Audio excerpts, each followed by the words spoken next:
My name is Angel Lateral, and when it comes to practicing law, I resonate with the human spirit just as much as the judicial system. This isn't your typical business legal advice show, and I'm not your typical lawyer. As an attorney, I have over 16 years of legal experience in the areas of business law and estate planning. As a project manager, I love building and nurturing systems that work. And as a certified guide in the lineage of King Solomon, transformation consultant, and practicing Buddhist, I know this all starts with a healthy mindset. Welcome to the Laws of Abundance podcast. Legal advice from an angel. I'm your host, Angel Lateral. So, I had the pleasure yesterday of having tea and talking with a friend I had not seen in over a year. We hadn't spoken for a while because she had a bad case of COVID and needed to recover and then make changes in her life with time and space to learn the new things she needed for better boundaries. As we chatted, we talked about heavy things. We laughed and celebrated life and learning and the process of failing forward. And the theme that came out of our talk was what an amazing thing that boundaries are and do for us as healthy, independent, responsible, self-aware adult human beings. So first, what is a boundary? Would it surprise you that many people don't have them and sincerely struggle to set them? Do you have them? Do your parents, friends, colleagues? Boundaries are worthy of exploration and articulation.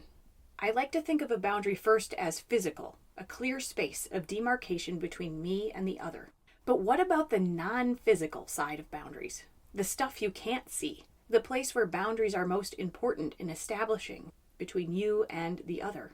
I need to know where I begin and end energetically. What is my baggage? What am I projecting or making sure I am not projecting on another human being? And in return, what is the other person's stuff? How are they spewing their opinions on me, their projections, their desires, thoughts, and wants all over me? Are they making me wrong for a choice they made to avoid taking personal responsibility for? Here is an example. A person who suffers from anxiety expresses fear over my travels during the times of COVID, or how I might be perceived if I'm an attorney who does energy work or teaches classes like Empower Thyself as a representative of the Modern Mystery School. I mean, what will the world think of me? They won't take me seriously as an attorney if I keep engaging in such woo-woo behavior. However, if I have boundaries, I can hear these words. I can acknowledge and thank them for their concern, which really is their attempt to project their anxiety and judgment on me, consciously or unconsciously. And I can internally pause and acknowledge that what I am feeling from them is, in fact, them and their emotions and judgment, not me or mine. And I move on. I have no obligation, responsibility, or anything to pick up what they're putting down and projecting upon me. Their internal anxiety and judgment, which they are externalizing onto me as worry about what the world will think, is all their own shit, and I do not have to take it on. And when I say it's their own shit, I mean it. It's their own self-judgment and criticism about not being taken seriously and having something to prove to the world. It's their own fears about going and seeing the world during COVID. It's not my fear. It's not my judgment. I have no fear to travel responsibly. And I have no cares about what the world thinks of me. I love myself. I care about people. And I have a mission to help others find a way to love themselves in this world. I think the teachings within the lineage of King Solomon are one of the fastest ways for a person to wake up to who they truly are, love themselves, and join the team of making this world a better place for everyone. I save lives and I help people. I also expect people who are jealous to want me to stop from speaking, to judge me, and to do things to discredit me. In fact, if I'm not making enemies, I'm not trying hard enough to get us to Shambhala.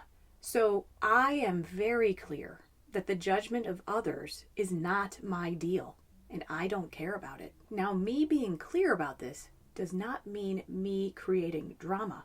I do not need to tell this person how wrong they are and how the world isn't going to judge me for what I'm doing, or that I don't care, or that I'm not afraid to travel because it isn't dangerous, etc. This is not productive. And actually, they are probably right. Travel during a pandemic has risks. And people do judge me for what I do. but it's my choice if I spend the energy worrying about it, because I have boundaries. I have boundaries and I don't like drama, and I don't need to be right. So I just thank the person for their concern and I disengage from the conversation, trying to explain to them that I do not care what other people think of me, or more profoundly said, that I'm not worried about it because I know anyone else's judgment of me is their own pain, baggage, and issues, and it's really them judging themselves. Saying this to the other person is not going to make sense to them. You see where I'm going with this? So it's best that I just acknowledge, disengage, and keep going on about my business as a caring, loving human being in the world, living my best life the best way possible, with a lot more energy to do it, because I do not take on other people's stuff or engage in drama. So this, my lovely listener, is why boundaries are not only powerful, but also a law of abundance. Because when you have boundaries, you do not take on other people's stuff. You do not engage in drama and create more stuff. You do not worry about being right or being heard and not judged. And you have so much more energy. When you don't have to make other people wrong or subconsciously carry around the burden of an entire community of souls unconsciously projecting their stuff at you, you step back into your lane. You know where you begin and they end, and where they end and you begin. Life is lighter. Life has more joy. You are unburdened by opinion, and you get really clear on who you are and what really matters and how you affect others in this world. And as a result of this, you gain freedom. Freedom gained through personal awareness and responsibility. And with responsibility comes agency. And then you're writing the script of your life instead of being an actor in someone else's musical. Boundaries also allow you to easily steer clear of unneeded drama. Drama that is soul-sucking, energy vortex, life energy eating. If you're always dealing with drama, yours or others, when do you have time to create your life? When do you have time to create your abundance and your joy? You don't, because you are always sinking in a sea of drama. But with boundaries, you are immediately able to see it coming, and then are able to disengage from the situation before the conveyor belt of bullshit sends you into the Cocoa Puffs factory. Let's take a gaslighting example. If you're good at boundaries, by the way, you cannot be gaslighted because you smell that funky gunk coming and do not breathe it in. Individuals who love to not take personal responsibility for their actions frequently gaslight others. If they can convince the other person they are wrong, then the individual gaslighting doesn't have to own up to their actions. I see this in legally litigious situations all the time. Litigation doesn't happen because people are self-aware and taking full responsibility for their actions. Frequently, in landlord-tenant matters, I have a lazy, corner-cutting landlord yelling profanely at their tenant about how the tenant shoulda, coulda, woulda, this, that, and the other thing. But meanwhile, this doesn't change the fact that there's sewage coming out of the bathtub. I advise clients who are experiencing this type of gaslighting behavior from their landlords to do this. Breathe. Breathe a lot. Acknowledge what they have control over in the situation, which is their reaction to the bullying, gaslighting behavior.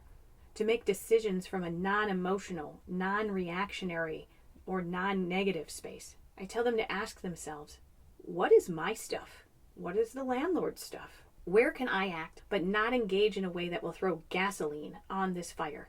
Because when you lean in and start throwing stuff back, where does this get you? Nowhere good fast. It just gives you more drama and headaches. You can't make an asshole realize they're an asshole by telling them they're an asshole. We don't need to get the other person to our perspective, especially because we might be wrong. They might be right. We both might be wrong and both might be right. We just have to have a clear boundary within ourselves to not engage in the drama. Stay respectful, take the high road, and manage ourselves. Do you see how much more energy you can have as a result of this? This can work in relationships too. As I mentioned in my last podcast about codependency, I'm a recovering codependent and enabler. Enabling is a thing that happens when people don't have good boundaries. Why? We do things for others they put on us, and we carry things for them. Then we get tired and angry and become victims when they never do those things for themselves. Do you see how crazy this is? We choose to take on the burden of that person's stuff. We actually do whatever it is for them. Then we get mad that they're not doing it for themselves. then we make them wrong for making you do it. But the problem started at your first choice, where you did it for them, or you absorbed the situation as your own, instead of being very clear about what was happening and empowering them to do it for themselves, or to see for themselves what was going on. So they lose the opportunity to learn, and you lose because you're doing it for them, taking on karma and eventually getting angry and hurt and becoming a victim because they made you do it, but they didn't. Your own lack of boundary is the only thing at fault here, and your choice to enable. This is very important to learn in boundary growth. I didn't learn it on my own. I had a lot of support with my spiritual path, and specifically through Kabbalah, on the Ritual Master path and as a healer in the lineage of King Solomon. Meditation helps me observe myself, but I had to learn boundaries by doing, by being brave and loving myself enough, knowing myself, recognizing what is my shit and what is other people's. I've had to tell myself some hard truths, but it is rewarding and amazing to have boundaries, and it feels so good to empower versus enable others. It improves your relationships, and those who need enablers in their lives will fall away from your life. They may even get mad at you that you changed and stopped enabling, but you will have a boundary and be clear this is especially their problem, not yours. And you will also have less drama. You will likely not ever find yourself in legal battles unless absolutely necessary, and you will have a lot more energy to use the law for what it's meant for, like planning your business, creating your estate plan. You will make good decisions to build a safe, productive, abundant home and structures for yourself where you can engage in healthy self-care in your space, in your way. Boundaries are a beautiful and powerful thing, and they are a key to you building an abundant and joyful life. Practice makes perfect, and there are things we can do together to help you practice them. As always, I can help with that. So happy Boundary Awareness and Appreciation Day. Until next time, my friends, enjoy your life in all of its aspects, and happy boundary building.